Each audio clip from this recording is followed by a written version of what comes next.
Morning, YouTube. Another Taurus High Point production coming at you.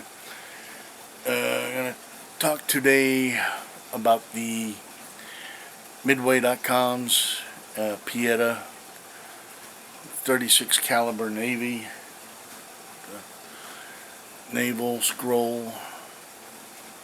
It's Texas and the Mexican Navy battling each other for Texas's freedom.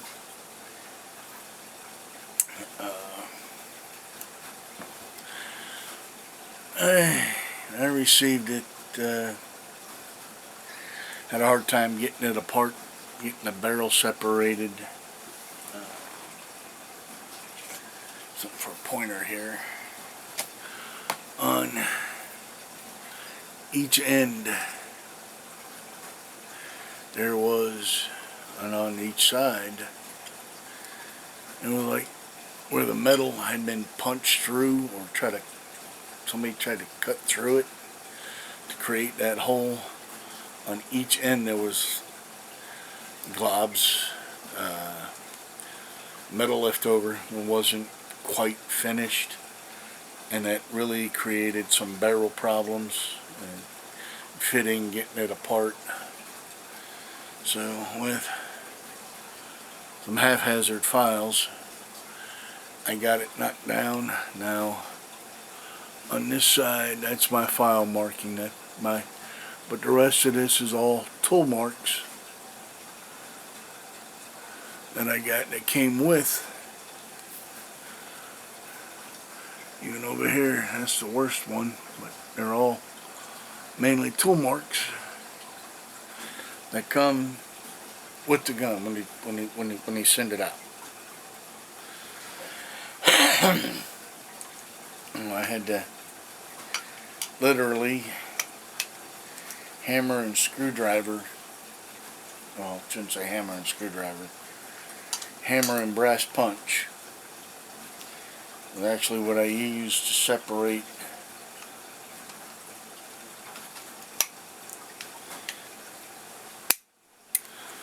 the two ends. Now I don't have to do that. I did the Blackie shows something about working with these forcing cones, so they fit. You can slide a dollar bill between them, and they're not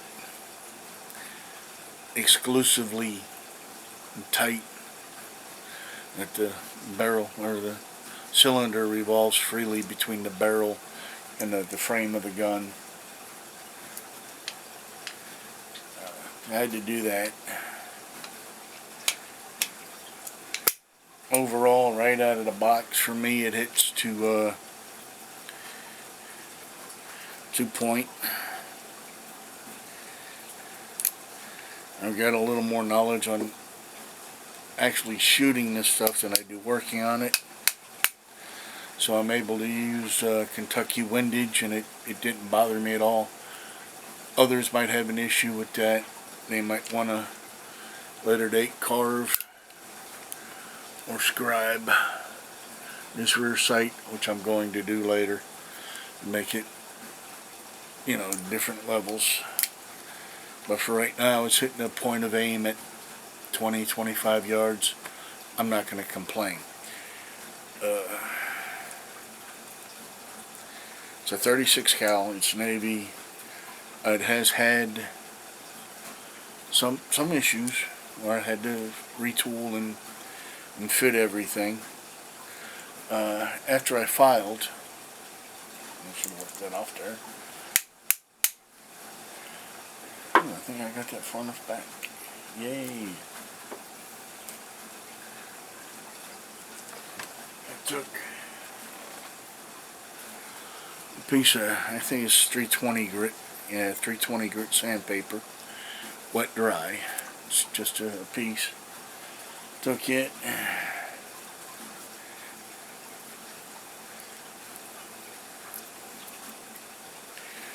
and wrapped it around the arbor like so.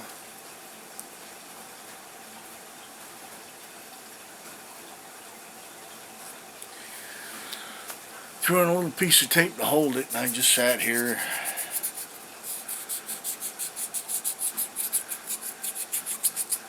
And so far, for the most part, it's really keeping it within round, and it's knocking out a lot of the larger tool marks. I have worked on it that way. It's not picture perfect. I've still got 2 more. That's all from Pietta the way I got it. As I said, the file markings I left are in the back here. That's my fault. I'll take 100% credibility on that. But they say you can retap these things, put on a new arbor, relatively cheap. It's working for me. It's fulfilling my use, my needs. I don't play cowboy. I don't dress up and try sass and all that. If I did, I'd probably want a better arbor. I don't competition shoot with it. Again, if I did, I'd probably want the better arbor. Or I would have had a freak day when it arrived and it was all messed up like that. But at one point I could, and you would go, you know, cylinder that way, and occasionally it would eat, and you let go, push in, or pull the trigger, and then it would start again. It kept doing that. You know, it would run 4 or 5 revolutions or 4 or 5 chambers and lock up. Sometimes it goes 6 or 8 and lock up. I finally got PO'd at it and figured, well, there's only one thing to do. I took it out. I ran about 6 cylinders through it. Within the first 2, I began to see a lot of the heavy buildup of lead on one side of the barrel, of the forcing cone. I know everybody's jumping up and down saying it's mistimed. You could have blown off your hand. Gun could have blew up in your face. But by the time I reached that 6 cylinder, I was using paper cartridges. By the time I reached that 6th cylinder, everything was smooth. It ran. It didn't stop, didn't bind, didn't choke, didn't. Now, maybe I got lucky with one. It just had to be taken out and shot for it to work. But it's not cutting into the cylinder. I'm far enough back now I can squeeze $1 in there and I'm fine. But when I first got it, it was a work in progress. I spent 8, 12, probably a total of 16, maybe 20 hours after I filed off the big globulent metal chunks that were there. I still polish it from time to time using that same 320.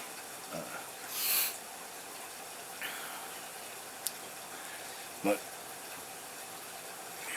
Colt Navy from Midway. No, I'm not sponsored. No way. Don't accept gifts. I don't, get the gun, do a T&E with it. It's my gun. I paid $279. Out the door, holster, 200 round balls, and the pistol, it was still less than 300. I think tax pushed it to like 306 or 308. So if the government comes for the smokeless stuff that I have, I'll have something to fall back on. even taking small game and feeding myself, my family.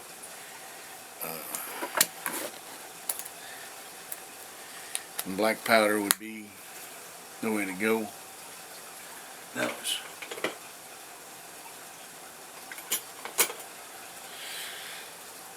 as far as is it reliable, is it 100% with the paper cartridges? I have noticed. I got a couple left over. 36 caliber.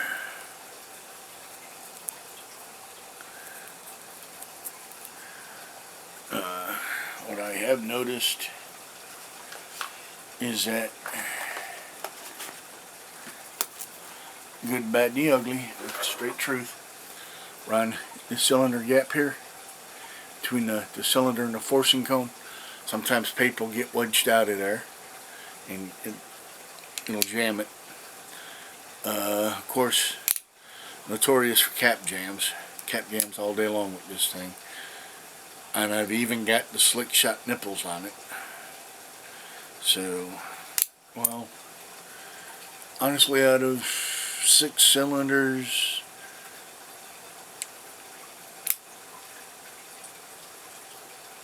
and the cap jams are where they fell down in here in the action. And I think that is because I gotta work on his face a little bit and file that down, but I got some jeweler's files coming, so I can take care of that. There's been a guy who's taken a quarter and wedged it in that slot, and he cut that quarter down.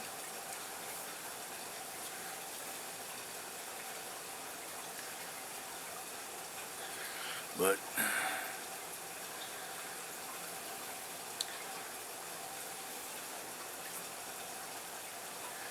for what it is, I guess I could work on it with some of these other files. I'm trying to get the, yeah, they're sharp under there.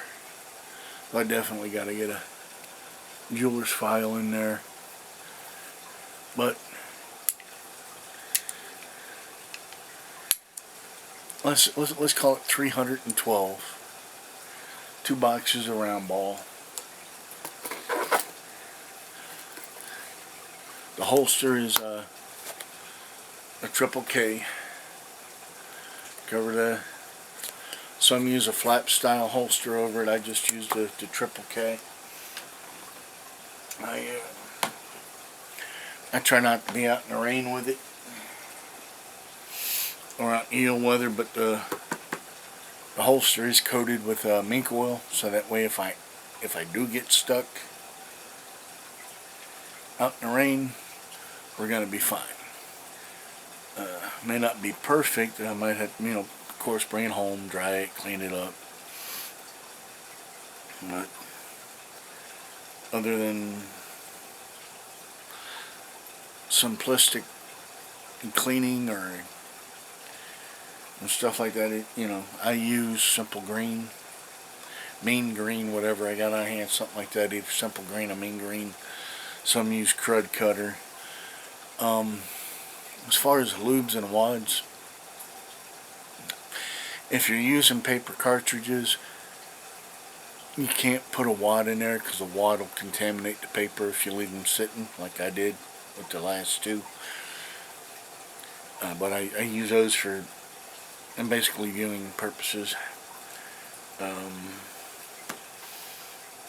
And grease over the end doesn't prevent chain fire. Using the appropriate size ball. It's 375, 36 caliber. The appropriate size ball for the firearm you are firing. Don't try the 375 ball in a 44. It'll fit, but it won't work. Some people say that when you do the paper cartridges, the cartridges become the wad.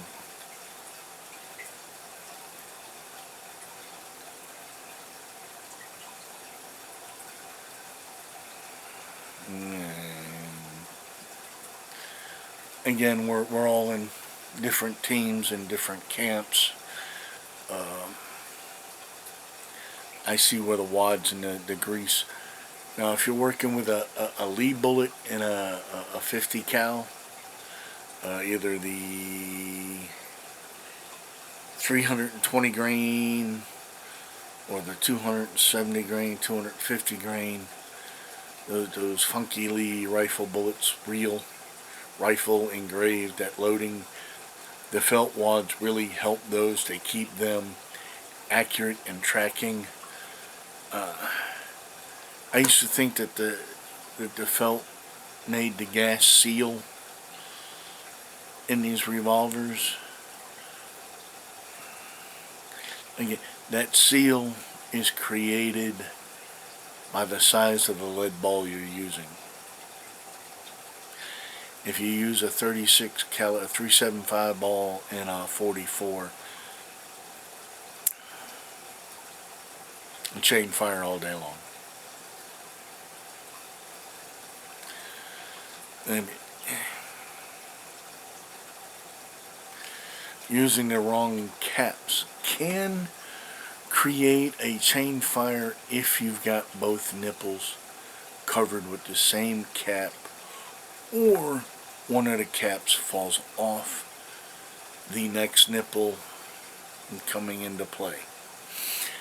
For a spark to travel down, come back up a gun, up a nipple, and shoving behind a cap, and then down a flash hole.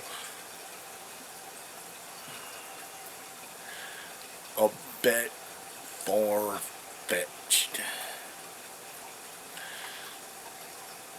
Again, I'm Taurus High Point. I choose, therefore I am responsible.